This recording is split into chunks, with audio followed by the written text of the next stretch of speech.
राजा रघुगण के परमधाम चले जाने की कथा सुनाने के पश्चात श्री सुखदेव जी बोले, हे राजा परीक्षित, जड़ भरत के पुत्र सुमति ने महात्मा ऋषभदेव की भांति जीवन अपनाया। उनके पत्नी के गर्भ से देवताजित नाम के पुत्र की उत्पत्ति हुई। देवताजित की पत्नी असुरी के गर्भ से देवद्युम्न तथा उसकी पत्नी धेनुमती के गर्भ से परमेष्ठी की उत्पत्ति हुई। परमेष्ठी की स्त्री सुरवचला से प्रतिह और प्रतिह की स्त्री प्रतिहर्ता, प्रस्तोता तथा उद्गना नाम की 3 पुत्र उत्पन्न हुए। उसके पश्चात प्रतिहर्ता की स्त्री से ने अज और भूमा नाम के 2 पुत्रों को जन्म दिया।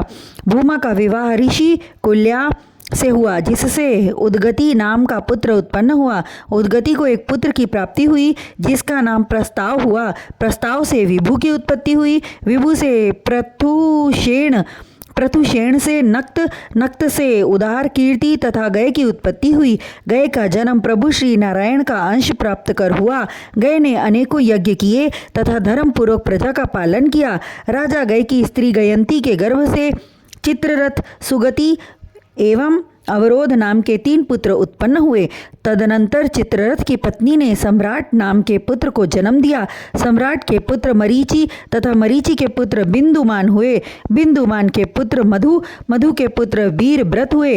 वीरव्रत को 2 पुत्र प्राप्त हुए, मंथु एवं प्रमंथु। हे राजा परीक्षित, भरतवंश के राजाओं का वर्णन करते हुए श्री सुखदेव जी बोले, मंथु के पुत्र भौवन हुए। भौवन से त्वष्टा, त्वष्टा से विरज उत्पन्न हुए। विरज की स्त्री के गर्भ से 100 पुत्र तथा 1 कन्या उत्पन्न हुई। राजा विरज भगवत भक्त थे।